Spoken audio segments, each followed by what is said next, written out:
Ladies and gentlemen, it is happening. The final blow has been launched. And as we speak, Iran's entire power structure is collapsing in real time. President Trump held the line. Israel struck first, and now everybody's running for cover. Now, I want you to pay very close attention to what I'm about to share with you guys, because in the last 72 hours, we've seen one of the most strategic, most ruthless, and most history-shifting military takedowns in modern times. China and Russia, gone. Iranian proxies, silent. Missile strikes, escalating. And now Mossad has hijacked Iranian TV and is telling citizens to overthrow the regime. Oh, you haven't heard that on CNN? You didn't see that on MSNBC? Well, of course not, because while the media distracts you with nonsense, Trump and Israel just pulled off the checkmate. Now, this is not a ceasefire. This is a collapse. But here's the wildest part here. President Trump still hasn't given the final go order yet. And if you think that this ends with a handshake and a peace deal, you haven't been paying attention.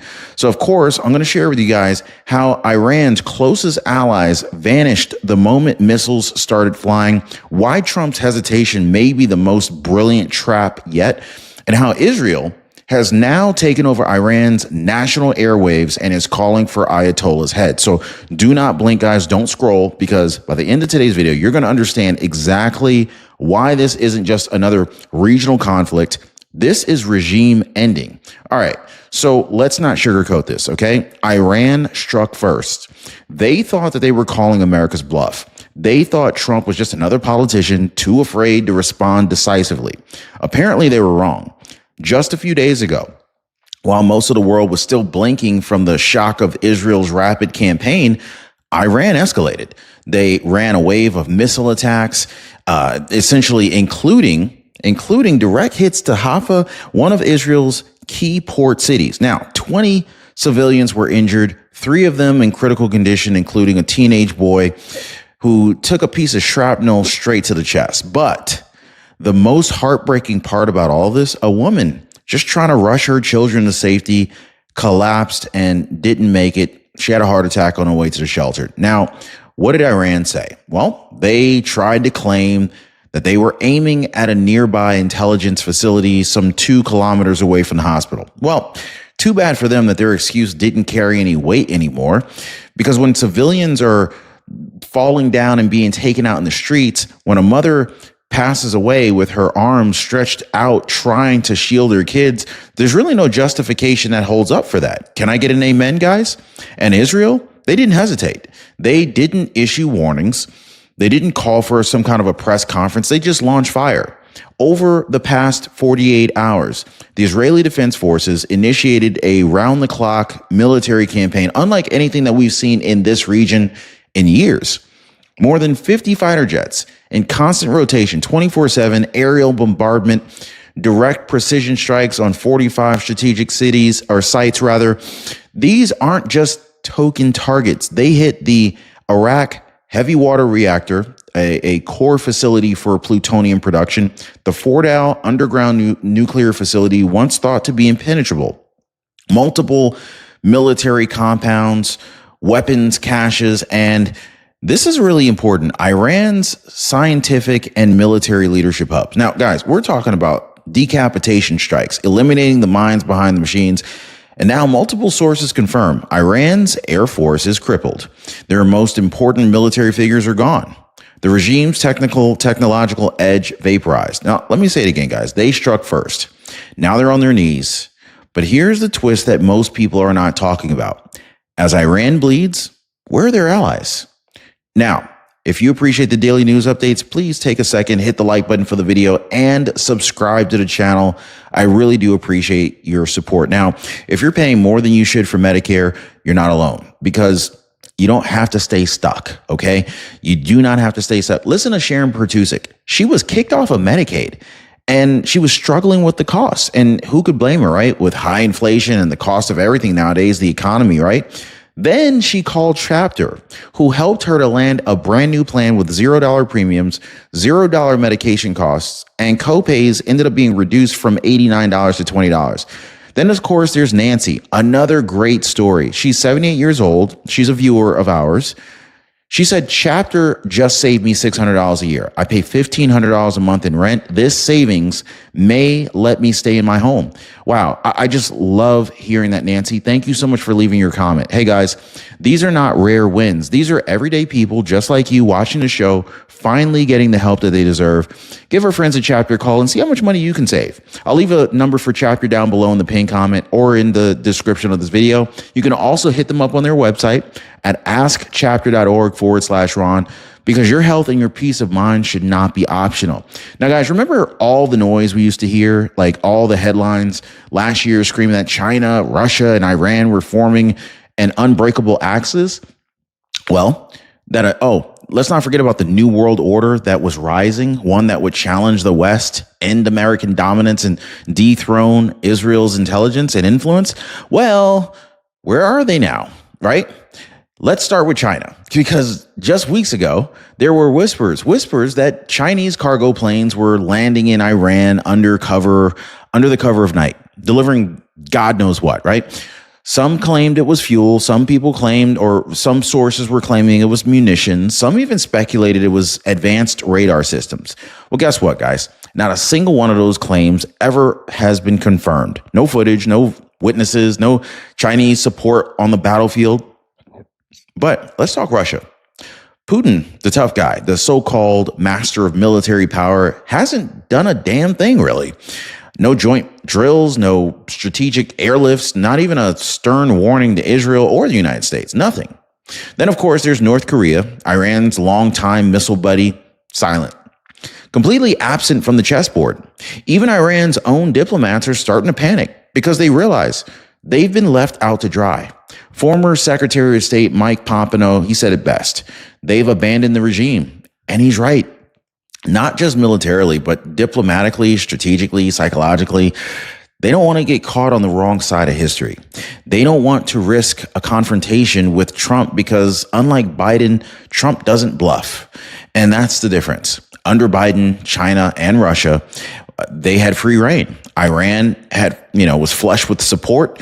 There were joint operations. There were oil deals, drone coordination, you name it. But now with Trump back in charge, the entire equation has flipped. China and Russia are out. Iran is isolated, and Trump, he's playing 5 moves ahead. But here's the best part that really should make every Iranian general should lose sleep every night over this one, okay? Trump hasn't even launched the strike yet. Oh, but it is coming. But the longer he waits, the more it looks like he's setting the trap. Now, of course, I want to walk you through the exact moment that the strike window opened, what President Trump's team's waiting for, and why this delay might be the earliest or possibly the deadliest part of the strategy. Now, here's the part that just keeps both Tehran and the Pentagon on edge. Because although Israel's already unleashed wave after wave of firepower, Trump hasn't moved yet. Not officially, but everything's in place. Let's rewind to the White House press briefing about 48 hours ago, shall we? Press Secretary Caroline Leavitt, she stepped up to the mic with a message that was directly from President Trump, and it was crystal clear. Based on the fact that there is a substantial chance of negotiations that may or may not take place with Iran in the near future, I will make my decision whether or not to go within the next 2 weeks. Now, that at face value kind of sounds like a delay. But if you know anything about President Trump, especially in wartime posture, you know this is not about diplomacy. This is about timing. It's about positioning. This is about making Iran and the world think they have time when they absolutely don't. And we know that this isn't just idle talk. Sources close to CENTCOM have confirmed that strike packages have already been greenlit. Target maps have already been finalized. Pilots are on standby. Weapons are locked. Air assets have been airborne and in position since like 2 nights ago. And so we've even got B-2 Spirit bombers. Yes, the ones that can fly undetected across continents. They have already completed their multiple dry runs out of the Diego Garcia and Al Udeid base, Air Force Base. Let's not forget about the KC-135 Stratotankers. These are mid-air refueling aircrafts. They have been orbiting in holding patterns, waiting for the go-ahead, waiting for the green light. All of this is left for Trump to say one word, go. But he hasn't yet, okay? But here's why the silence might be the worst and possibly the most dangerous sound in the world right now. Because while Iran scrambles to count its losses and patch together broken radar systems, Trump's giving them just enough rope to hang themselves. But don't take it from me, guys. Even Israeli officials, they're saying the quiet part out loud. In a recent interview with the Times of Israel, one defense insider said, the expectation is that the United States, join, but no one's pushing them. They have to make their own decision. And it can be, maybe it can't be 2 weeks. That's what they're saying. Now, let me say this again. It cannot be 2 weeks. Those are their words, not mine, because Israel's already moving in on Fordow and they're not going to wait, right? So that 2 week timeline is kind of like a smokescreen. It's a tactical misdirection, if you will. And we've seen President Trump do this before in Syria, in Afghanistan, even with North Korea. Say one thing to the cameras, right? You say one thing to the cameras, and then you go ahead and strike when the enemy least expects it. And this brings us to a critical crossroads. Does President Trump let Israel just finish the job alone? Or does he unleash the full might of the U.S. military for the final blow? Because make no mistake, if he does, there's not going to be anything left. But before we even get into that, there's one more layer of this decision that nobody's talking about. And it has everything to do with Fordow, bunker busters, and whether the strike would even work the way that we hope it would. So now a lot of people are asking the following questions, right? If the strike window's open, if the planes are fueled, if the targets are marked, why hasn't Trump given the go order? And the answer might surprise you. It's not fear. Does anybody think Trump's scared? It's not indecision. It's not politics. It's math. It's physics. It's Fordow. Let me explain, okay? The Fordow nuclear facility isn't just some building. It's really a fortress, and it's buried deep under the mountains of Iran, reinforced with layers and layers of concrete, steel, and rock. It was designed to survive a direct hit, to absorb bomb after bomb and still function. It is quite literally built to withstand the kind of airstrike that we're all talking about. And Trump already knows that. So behind closed doors, multiple reports confirm he's asked his generals the same cold, logical question. If we can't destroy it completely, why are we even talking about doing it? And he's not wrong. Deploying something like the GBU-57 bunker buster, which is a 30,000-pound monster, it exposes our capabilities. And once it's used, adversaries like China and Russia gain insights into range, depth, blast radius, and a whole lot of other details that they don't know right now. And for what, right? If Fordow still has a single centrifuge spinning after the smoke clears, the propaganda war is lost. Iran declares victory, and the escalation begins all over again. So Trump's hesitation, it's not weakness, it's calculation. But here's where it gets a little bit more interesting. Israel may have just solved the problem because according to the high-level intel and confirmed leaks out of the IDF, Israel is now saying that they have the ability to take out Fordow alone. Yes, without American involvement. No B-2s, no bunker busters, no aircraft carriers, none of that. They're already saying that they have mapped the facility, that they've run simulators, and they've confirmed that Operation Rising Lion, the same operation that hijacked Iran's state TV broadcasts, includes deep infiltration teams capable of disabling internal systems from the inside. So let that sink in for a second, okay? So while we've been watching from the skies, right, Mossad may already be underground, and Trump knows that. So now he faces a rather crucial strategic decision. Should America risk exposing its stealth technology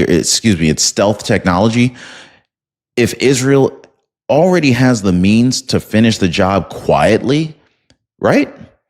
So it's now a matter of, can Israel carry out the job for us? It's really a question of efficiency, leverage, and power optics. Because if Israel can pull it off and Trump lets them, he still wins. No American lives lost, no international blowback, and the world sees exactly what happens when you stand alone and threaten the West. But there's one more layer to this that you need to understand.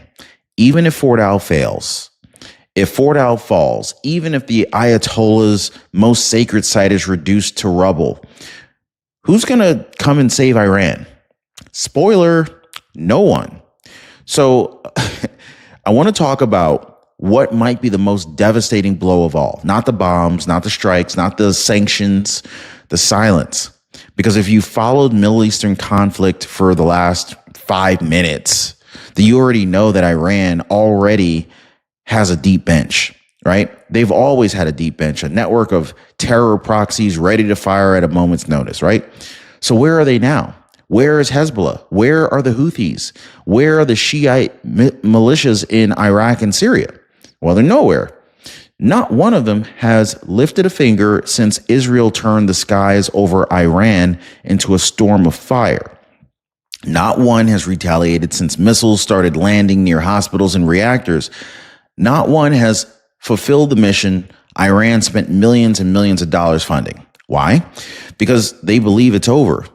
And don't take it from me. Listen to what an Israeli general told reporters off the record. Hezbollah still has thousands of missiles, but they haven't fired a single one. They've lost their will. They believe Iran is finished.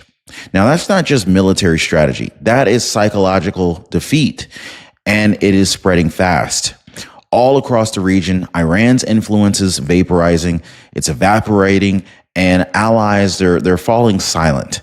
Diplomats are fleeing embassies, and now even their own citizens, yes, inside Iran, they're tearing down posters of the Ayatollah on live television. Let's not forget, guys, this regime for decades has propped itself up with the illusion of unity, that this idea that if you strike Iran, the whole region rises. But now, you strike Iran, nobody answers. And you want to know who orchestrated this entire unraveling? Donald J. Trump. Because while Biden's administration fed Iran cash and cover, Trump came back with tariffs, threats, and tactical patience. And now, he's holding every card on the table. Israel is all in. Proxies are silent. China and Russia are gone. The U.S. strike package is ready. And Iran, isolated, vulnerable. Now, here's a real question. What happens next? Because Trump isn't just trying to protect Israel or score political points.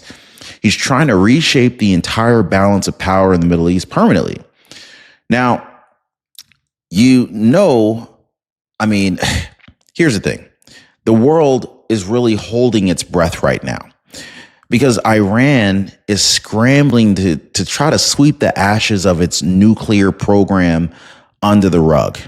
And while its so-called allies, China, Russia, North Korea, vanish or continue to vanish from view, President Trump is huddled with his national security team right now, reviewing the final playbook. Sources inside the administration have already confirmed that Trump has already held 4, possibly even 5 deep dive meetings with the Joint Chiefs, CENTCOM, and top intelligence officials. Now, these aren't just updates. These are scenario drills. They're walking through, okay? They're walking through what a limited precision strike would look like. What happens if Iran retaliates against U.S. assets?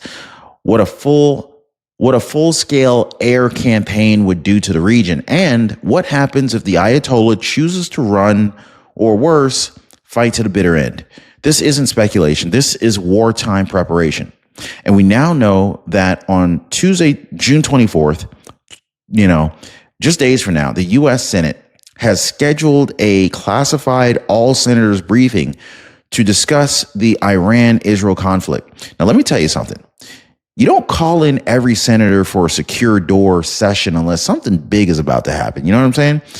And while the media plays dumb, or maybe they're not playing, while the fact checkers nitpick missile ranges and bunker depths, the truth is this: the most volatile regime in the Middle East is now the most vulnerable it's been in 45 years. Its proxies are quiet.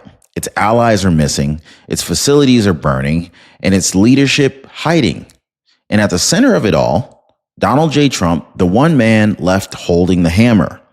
So let's bring it all full circle. They're gone. China, gone. Russia, gone. Even Iran's own regional army of terror has gone dead silent. And Trump, he's not backing down. He's not leaving weakness. He's not leaking weakness out here. He's doing exactly what Iran fears the most, waiting in total control. And that's the final blow. Because whether the strike order comes tonight or this weekend or right after the June 24th briefing, the message is already clear. Iran stands alone, and the next sound they hear might not be a warning. It might be a warhead. So here's what I want you to do. If you made it this far in this video, smash the like button, subscribe right now for the next update, because when Trump gives the order, we're going to be the first to break the news. Oh, and drop a comment. Do you think President Trump should strike now or let Israel finish the job for him? This is so far from over, guys. I look forward to seeing you guys on the next one.